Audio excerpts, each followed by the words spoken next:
I mean, We're very close to the end here. No using means no using. You're on felony probation for aggravated assault. You picked up a DWI. You tested clean in December. Now you're testing 30 again. No, December? No. Yes. The judge, No, just on the 7th. No, sir. can we verify? I remember when pretrial services spoke originally, she might have been talking about a different Taylor. Yeah. Talking about Adrena Taylor? Yes, Adrena Taylor, I have her testing clean in November 11th, and that was the only test we had. And then THC, confirmed by the lab judge. Right.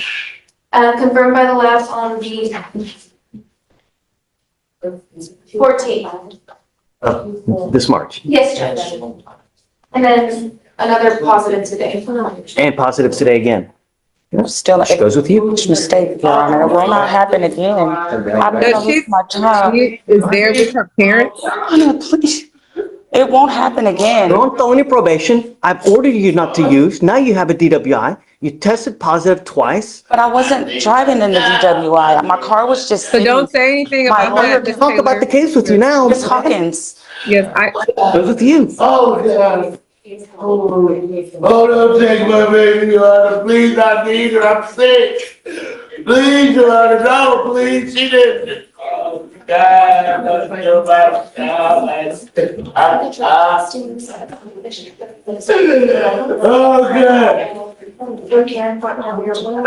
Oh, God. so she takes care of her dad, Judge, of her parents. Hold on, I'll try to get some help. She's got a lot on her plate. I'm sorry? What do I do? Lord, I love you. I love you. Don't keep me, Your Honor. I love you, but God, Ma'am, I can have you talk to the lawyer, okay? please, please. I'll have her reach out to you guys here momentarily, okay? I need her down. I need her. I'm sick. I need her. Jillian, I'll give them your number. Okay. Do you have anyone else you want to talk about? Yeah, George Williams. I got some more information. Tell me something good. Tell me something. Yeah, I can file dismissal. Basically, we give a notification that All right, they're going to dismiss that now. Jillian, Okay. okay, talk to me. I just feel really bad for my client. She has the worst luck in the world. I have had two chiefs tell me that they were going to dismiss Adrena Taylor's case, and they both, one left the office the next day, and the other one got reassigned and said that she was just going to get the permission. DWI, they're going to dismiss a DWI outright? Well, yeah, it's a true operation issue, and it's not just like we want to take it to trial. I truly believe she was not operating that vehicle, and I'm confident we will beat it at trial. I really wish that it had been dismissed months ago, like it should have been. It's not. Well, let me have Blaze look at it. Jillian, who said they were going to dismiss it? First it was Michael, and then he ended up leaving the office, and then Siegler said she'd dismiss it once she got the okay. No, it wasn't Siegler. It was the one that was here for a week before Siegler, not Siegler. Okay. She was. Deanna. Because I see a PTI in there. I just don't see anything about dismissal. Yeah, no, it wasn't. They only put the PTI. Michael didn't put anything. He just said, "Oh, okay, if that's what happened, then I'll dismiss it. Jamie, let me just look at the video to make sure what you say is true."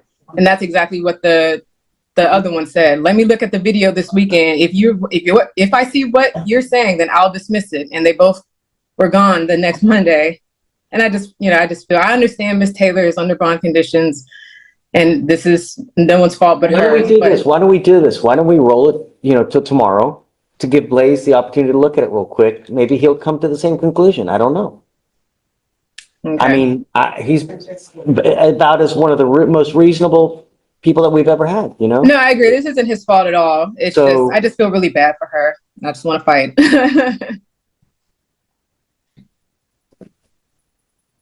Sorry, I needed to look back for my name on something. Well, that's why don't we, look, don't do anything that you're going to get in trouble. Let's roll it to tomorrow. The problem is that she's still doing whatever the hell she wants to do. You know, she's negative in December. We call her 2 times a test. She fails to come. Now she's testing positive 2 different times, and she's on felony probation. You know, I can't, like, if I let her go, I'm telling her it's okay for you to do whatever you want to do, and it's not. But Okay. look, let's roll this to tomorrow. We'll see if you come to the same conclusion. If not, then Jill not, we'll figure something out. Okay. I'll see But y'all there has tomorrow. to be some kind of accountability. I agree. I agree. I just feel like we shouldn't even And be I here know anymore. that you're all upset but Okay. See y'all okay, tomorrow. bye. This judge is clearly walking a tightrope, trying to balance compassion with consequence. He's giving her one more day, but it's obvious his patience is wearing thin. It's moments like these that show how the courtroom isn't just about law. It's about judgment, mercy, and timing. Now keep watching, because things are about to shift from personal drama to straight-up courtroom chaos. You're Freddie Perez. Yes, sir. Mr. Perez, you're charged with reckless driving. You're facing up to 30 days in jail and or a $500 fine. We're going to do probable cause. You have the right to remain silent. Anything you say can and will be used against you. You have the right to have an attorney present if you cannot afford one. One will be appointed to you, sir. On March 10th, 2025, officers initiated a traffic stop at 4841 block of Mount Houston Road in Harris County, Texas. Numerous vehicles were observed inside of a parking lot in a pit. The officer observed the defendant driving a white Honda, engaging in reckless driving by doing approximately 4 donuts. The defendant's vehicle was coming close to hitting people standing by the pit and other vehicles as well, disregarding the safety of the other people and their property. The defendant was the only occupant of the vehicle. She's the only occupant. Yes. Okay, can you run his license, please? Right. Yes, Your Honor. Mr. Perez, I'm going to find that there's sufficient probable cause to go forward with your case. I'm ordering you now as a condition of your bond not to drive in a reckless manner again, not to do donuts, street takeovers, racing, any of this nature. If you do, first I'm going to put you in jail. Next, I will take your ability to drive away from you. Do you understand? Yes, sir. It's valid, Your Honor. All right, you're not allowed to drive unless you also have valid liability insurance in your name. That is a condition of your bond as well. So if you don't have car insurance, you're not allowed to drive. Do you have a lawyer today? No, sir. Do you have the ability to hire a lawyer? I'll have you fill out an application. I'll see whether you qualify. Do not leave until you sign our bond conditions. Deputy Miranda's going to give you an application. I'll have you sign a reset with Victoria, and then we'll have you take your seat in the jury box. So, Can I just say something? I walk. no. Don't. We'll talk later, please. Thank you. You are Catherine Olvera? Ma'am, you're charged with driving while intoxicated. You're facing up to a year in jail and or a $4,000 fine. We are going to do probable cause. You have the right to remain silent. Anything you say can and will be used against you. You have the right to have an attorney present if you cannot afford one. One will be appointed to you, ma'am. Okay. On March 10th, 2025, at approximately 1 a.m., officers conducted a traffic stop at the 16,000 block of Katy Freeway on a white Lexus for speeding. The officer paced the motor vehicle traveling 85 miles per hour in a 60 miles per hour zone for approximately a quarter mile. The motor vehicle was also failing to maintain a single lane. The officer made contact with the defendant, the driver. The officer observed a strong odor of an alcoholic beverage, slurred speech, red glassy eyes, and the inability to balance. The defendant admitted to having 2 drinks prior to driving the motor vehicle. SFSTs were conducted. It was a 6 out of 6 on the HGN, a 5 out of 8 on the walk and turn, and a 1 out of 4 on the one leg stand. The DIC was read and she consented to breath. The results were a 0.187 and a 0.185. She was identified by her driver's license. So any prior DWIs and then No prior DWIs, her license is eligible. that. All right, Ms. Olvera, I'm going to find that there's sufficient probable cause to go forward with your case. I'm ordering you as a condition of your bond not to consume alcohol, illegal drugs, unprescribed controlled medication. I'm going to randomly test you. If I find that you're consuming, I will revoke your bond, put you in jail. No more PR bonds. You have a lawyer. Because you have a lawyer, I will waive your appearance, but it is your responsibility to stay in touch with him, and he'll tell you if and when you have to come back to court. If I find that you pick up a new case, you're driving without insurance, anything else, then it's not going to go well for you. I'll have you sign a reset with Victoria. We'll have you get with Fleischer for your bond conditions, and then you're free to go. All right? Thank you, Judge. Thanks, Mr. Nolan. Yes, Judge. Miss Olivera Catherine. With a K. Olivera. Arraignment. Ms. Olvera, come up. Yes, I'm not in the market. You are Catherine Olvera. Ma'am, you're charged with driving while intoxicated. You're facing up to a year in jail and/or a $4,000 fine. We are going to do probable cause. You have the right to remain silent. Anything you say can and will be used against you. You have the right to have an attorney present. If you cannot afford one will be appointed to you, ma'am. Okay. On March 10th, 2025, at approximately 1 a.m., officers conducted a traffic stop at the 16,000 block of Katy Freeway on a white Lexus for speeding. The officer paced the motor vehicle traveling 85 miles per hour in a 60 miles per hour zone for approximately a quarter mile. The motor vehicle was also failing to maintain a single lane. The officer made contact with the defendant, the driver. The officer observed a strong odor of an alcoholic beverage, slurred speech, red glassy eyes, and the inability to balance. The defendant admitted to having 2 drinks prior to driving the motor vehicle. SFSTs were conducted. It was a 6 out of 6 on the HGN, a 5 out of 8 on the walk and turn, and a 1 out of 4 on the one leg stand. The DIC was read and she consented to breath. The results were a .187 and a .185. She was identified by her driver's license. So any prior to WIs and then No prior DWIs, her license is eligible. that. All right, Ms. Olvera, I'm going to find that there's sufficient probable cause to go forward with your case. I'm ordering you as a condition of your bond not to consume alcohol, illegal drugs, unprescribed controlled medication. I'm going to randomly test you. If I find that you're consuming, I will revoke your bond, put you in jail. No more PR bonds. You have a lawyer. Because you have a lawyer, I will waive your appearance, but it is your responsibility to stay in touch with him, and he'll tell you if and when you have to come back to court. If I find that you pick up a new case, you're driving without insurance, anything else, then it's not going to go well for you. I'll have you sign a reset with Victoria. We'll have you get with Fleischer for your bond conditions, and then you're free to go. All right? Thank you, Judge. Thanks, Mr. Nolan. That's clear. You said Kamisha Johnson? Yes, is that how you pronounce your name? No. Yes, sir. Yes, Judge. Kamisha Johnson. Appointed on the case? Yes, Put your paperwork right in the Did you just get appointed to the case? got a point today, Judge. Okay. Judge, we already found PC and did bond condition. Yeah, I thought we did. We're just waiting on council for a reset date. Okay. Yeah, you're good to go. Just, ma'am, don't drive. Above all else in the short life that we have, don't. I don't care what your justification is. If you drive, it's really not going to go well for you.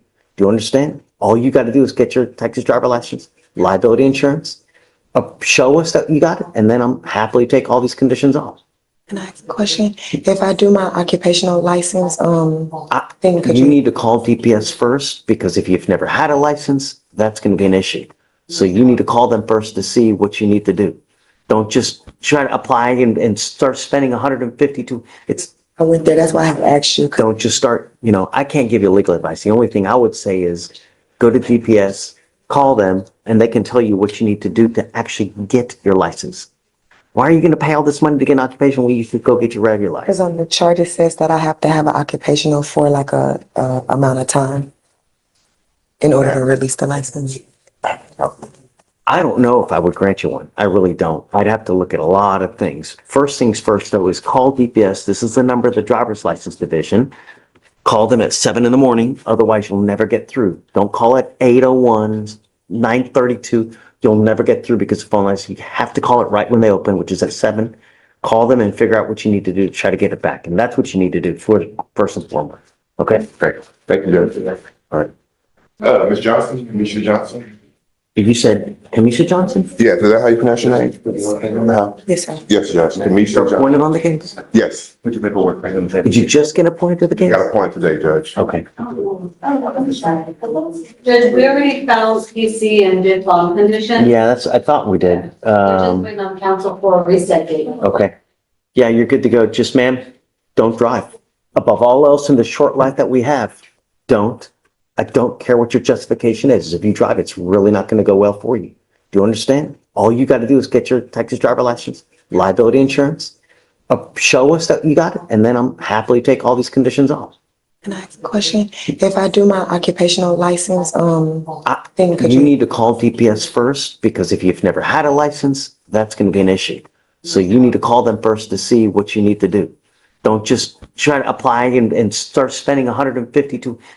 I went there, that's why I have asked you. Don't just start, I can't give you legal advice. The only thing I would say is go to DPS, call them, and they can tell you what you need to do to actually get your license.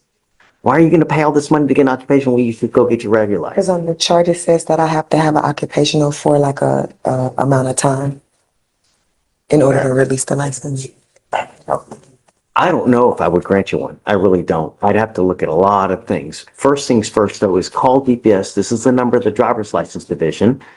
Call them at 7 in the morning, otherwise you'll never get through. Don't call at 8:01, 9:32. You'll never get through because the phone lines, you have to call it right when they open, which is at 7. Call them and figure out what you need to do to try to get it back. And that's what you need to do first and foremost. Okay? Great. Thank you, Judge. All right. Wow. That's the sound of a mother begging not to lose her child. This is one of those heartbreaking moments where courtroom rules clash with human pain. But remember, once probation terms are broken, the judge's hands are often tied. Do you feel sympathy for her? Or do you think accountability has to come first? My name is Judge Fleischer. How are you doing? I have Jonathan Lopez on docket today. It's a violation of bond conditions. After speaking with him and looking at it, it looks like he signed for bond conditions on March 5th, and that was filed on March 5th, and that stated an address. However, another bond condition, an amended bond conditions, was filed on March 10th with that address crossed out and a new one added in. He wasn't aware of that, and that's the address that he went to for this violation of bond conditions. He's here. If I needed to, this was a case Yeah. where we came back for amended Moab. Brad was the attorney on it. He came in, he scratched out the old address. It looks like, based on what I saw, his client had initialed it, Brad had initialed it, and we sustained it. And it looks like as soon as he got out of jail, he went to that address. He's not aware of those. Let me pull it up. So you're saying he did? Yes, Judge, on the amended book, there's his initials on the amended book, as well as the attorney. I'll advise him. He was stating that he was unaware that that's why he was initialing. I told him I'll address it with him, but it's a presumption that he knows what he's signing. But I did tell him that I will bring it to your attention. Does he want? He's just basically saying that he didn't know what address that he was supposed to be prohibited from. He was under the impression that he's still supposed to be prohibited from the 20915 Barrow Street and not Owens. I told him I would address it with you. Okay. We could bring him out if you want to. I don't know. It's up to you. I mean, if you want to, but it looks like he's got a high bond on the felony case, huh? Yeah. And he's not made bond on that case, so he's got a high bond on our case as well. Your Honor, I think it's actually, so there's two Jonathan Lopez on the docket. One's a DPO. Oh, Sorry, Your Honor. I know what case you're talking about too. I see. This one is just a misdemeanor. This I have literally two Jonathan and Lopez's. Lopez's. Yes. You're wrong. I have Santos. That's why. So this one, no, he just has this VPO. I did talk to the state. I understand the concerns. I just wanted to bring this to your attention because he's saying that he was unaware of the change of address. I told him over and over and over. Can you bring him out? Jonathan Lopez? Santos. Here. Hold on, let me make sure you get the right one. Bottom of 38, yeah. If he tries to tell me that he didn't know. I mean, how many times did we say? Well, this is the case where the plea was re-entered after the MOAB was amended, so then you advised him and admonished him once more. Yeah. I told him I would bring it to your attention, Judge, so.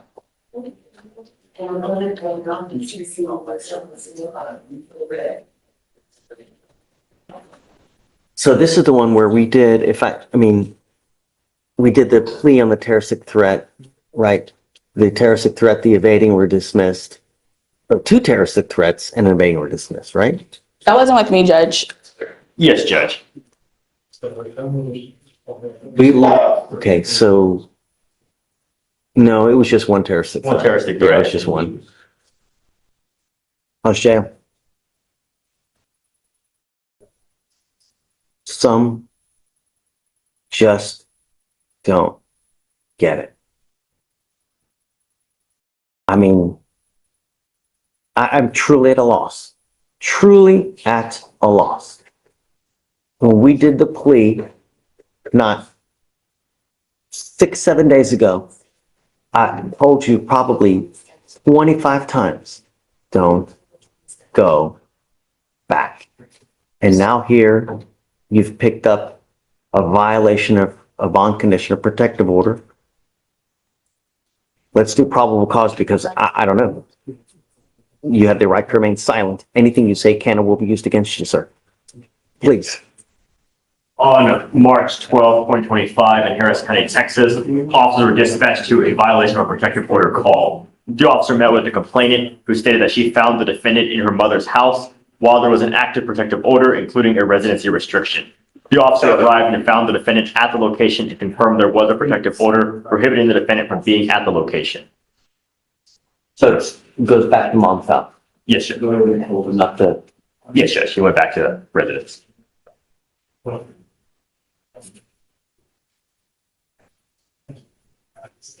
I don't know what we're gonna, I don't know, I just want to make sure that he knows or that I wasn't there on the plea before. I just seen that the two different filings. He's saying that he didn't know the address. problem is that we have Yeah. the wrong address. Right. So we So amended. but he was unadmonished about the new address. And so far as the lawyer even went to the jail to go talk to him, Okay. to tell him. So I did, Okay. the lawyer did. Okay. Well, thank you, Judge. I didn't know that. I don't know if you're gonna get out, but let me tell you something, and I want to make this really clear to you, Mr. Lopez, is that now, with what you were charged with, the Texas Constitution does not allow me, but in extremely limited circumstances, this being one of those, to have a hearing to hold you at no bond. Zero bond. This is that type of offense. I don't know if you're gonna get out. I don't know if anyone is gonna pony up the $5,000 to get you out. If someone does, I'm going to put an ankle monitor on you. If I find that you violate any of the conditions that I'm going to put on you now, I will have a hearing to hold you at no bond. Do you understand? I don't know what it's going to take to get you to hear me, but perhaps that may be it. I don't want you to have any contact with the complaining witness in this case. I don't want you to have any contact with mom. I don't want you to have any contact with dad. I don't want you to have any weapons. I don't want you to go within 1,000 feet of where they live, or where they work, and the address listed in this order for protection. Do you understand? Can I have the address, sir? The correct address. We will give it to you. Prior to me, I'm going to tell you this now, Ms. Strong, that prior to me accepting anything, any kind of plea bargain in this case, I would like to have a TRAS done to see how we go forward. Because I'm going to tell you now that every time that something, and, I understand, Judge. okay?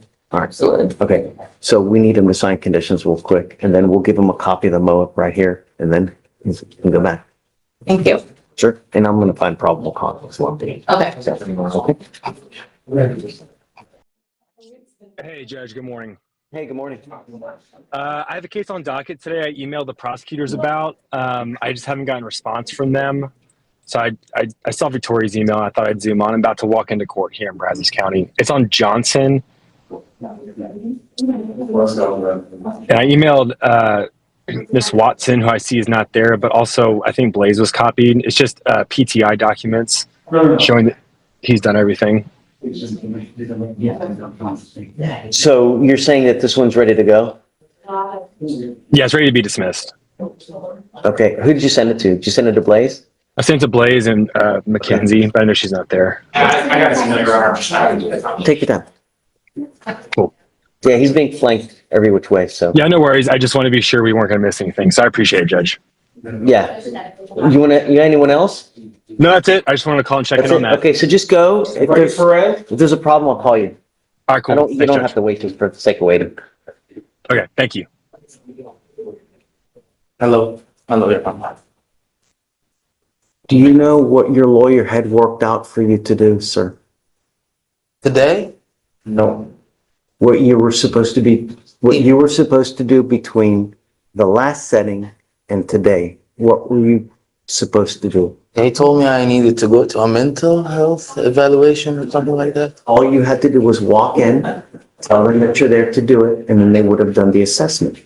Okay. I don't understand why it never got done. I would suggest not a reason, because he's gonna give you a week. That's my Yeah, suggestion. that's all I need. Okay, so, Your case is 250 days old. yes, sir. Unacceptable that it's gotten this old. I know, sir. I will give you a week. If Thank you don't have it done in a week, I'm going to set your case for trial. And I'm not giving you any more resets. Okay, You'll be put to trial. that's good enough, sir. 1 week. Yes, sir. If you Yes, don't sir. understand what to do, Mr. Newman can help you out. That's why I Just no more excuses. Okay, yes, sir. Thank you, sir. Thank you so much. Okay, sure. So, I'm here today on Carl Lee Powell. He's in custody. It's a bail review setting. He has a felony attached, and I spoke to DVD about the situation. And it is a little confusing because it appears when he was in. All right, pause for a second. The judge just mentioned felony probation for aggravated assault. That's serious. When you're on felony probation, even one failed drug test or DWI arrest can send you straight back to prison. Do you think this judge should give her another chance? Or is she out of second chances at this point? Let me know in the comments. Felony court. The residence that he's supposed to stay away from is actually his mother's residence where he lives. The complaining witness is a roommate that he let a gentleman and this gentleman's girlfriend move in with him. And so In her house. in her house with the mom.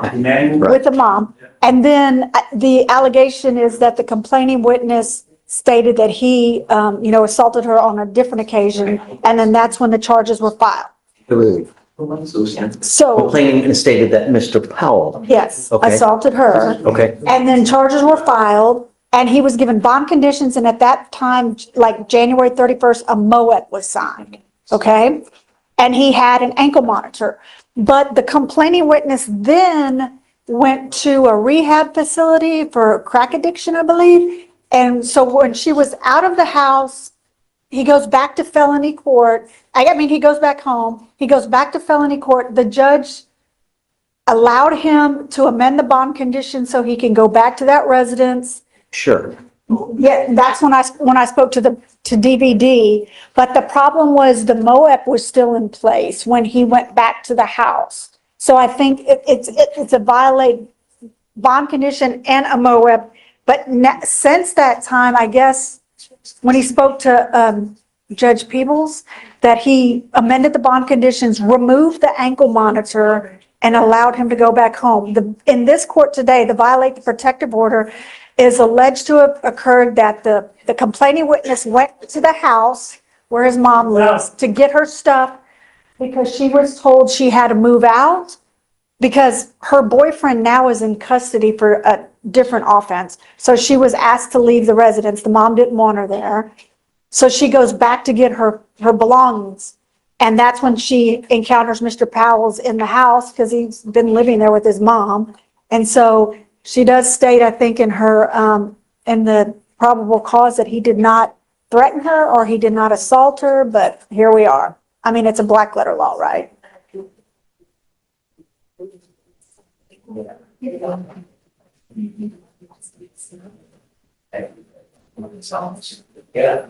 So obviously, I think everything's going to hinge on the felony case. Yes, Judge, and we have notes as well saying that the felony court did remove that condition. It's just uncertain why they didn't amend it in the MOEP as well, but the bond condition was removed after it was found the complainant no longer resided at the. Oh, holding him at no bond too. Right, so. I don't understand how. And then that's what I'm saying. And he does go back to court on the 19th. No? for I the mean, felony. with our case, the problem is that he's still in communication with her, which is still a violation, right? You can go back to the house, you just can't, I mean, and I'm assuming the only reason he could go back to the house is because she's in rehab and she's gone, right? But for her being in rehab, he still wouldn't be able to go there. Because I think the idea is that they don't have communication together. And I think the Problem date is- was the February.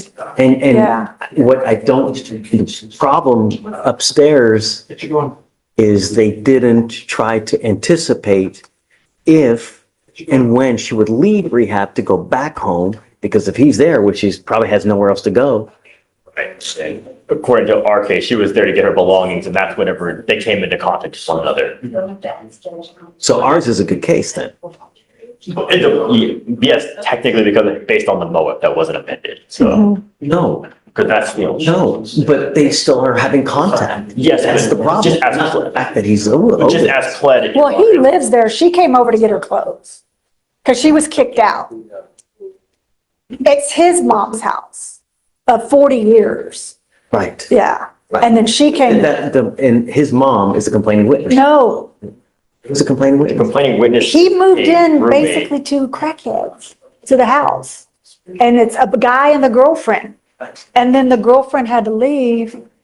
And then the boyfriend of that girlfriend, it's not him. So basically he moves in two buddies, two friends. Right. I get that. So it says here, And the woman is the girlfriend of the, one guy. Yeah, one So guy. that's Miss Scott. Yes, yes. yes, So that's, Miss Scott's not. not his mom. It's not his mom. Good. So Miss Scott goes there to get her clothes. Either, I don't know, I can't tell from the pleadings and what I've read, if it was before she was in rehab, after she was in rehab, or during rehab, when she goes back over there to get her stuff, because somebody, it indicates that someone told her she could no longer live there. So it says here, did violate said order by intentionally and knowingly going to or near a place specifically described in the order to a residence of a protected individual, namely this address, right? I mean, if you're telling me that it was amended to where he could go there, I'm gonna find no probable cause. So we understand, because the bond conditions were Right. amended in the felony. You wanna take a look just to make sure? Because it will affect an upstairs case. Absolutely. Howell. And Judge, what we have, and just to be clear, the bond conditions were In place. amended. Yes. The MOAP was not amended, and that's what this BPO is based on. Just to make sure that the facts are being. And then according. There's two. Was that an oversight on their part upstairs? It appears We so. don't know. It may, probably was. There's no note anyway. But these bond conditions were amended for him to be able to go back to this. To that same residence, Your Honor, yes. And they removed his ankle monitor as well, so there was no exclusionary zone anymore. And here's the rub though, they're holding him at no bond upstairs and then now for another 2 more days. But the bond is removed. I'm gonna find no PC. I mean, I can't, This might be one I need to kind of go talk upstairs about. do you want to email them real quick and see? So I mean, we haven't, the DVD prosecutor did come down, and basically he was saying, obviously it all depends on the felony, but he also indicated that the MOAP was still in place when the alleged. Yes, Your Honor. every right to be there because they amended the condition for him to be able to go back. But I think they're saying the offense occurred before the amendment was made.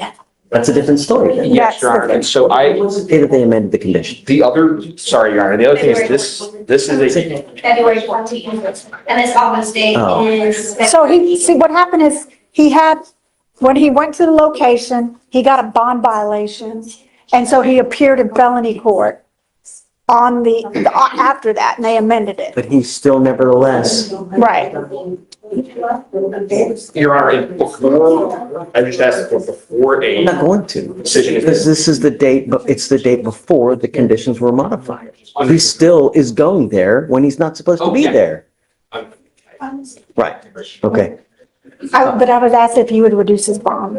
It's at $500 now. I know, can you reduce it to 100? Let's do this. I don't know yet, because obviously he's still doing whatever he wants to do. And I have concerns, Why don't we set this for the 20th, which is the day after felony court? Let's see what happens over there. And if they give him a PR bond and if they're okay with releasing him, then, Your Honor, this is a DVD case as well, and so I'll have the DVD prosecutor. okay, yes. Okay, So so we're gonna roll it to the 20th. I would say, yeah, Thursday's the 20th so that we can, Sounds good. you know. All right, thank you. I mean, if it was after, I'd find no problem because all day. No, All right, thank you. yeah.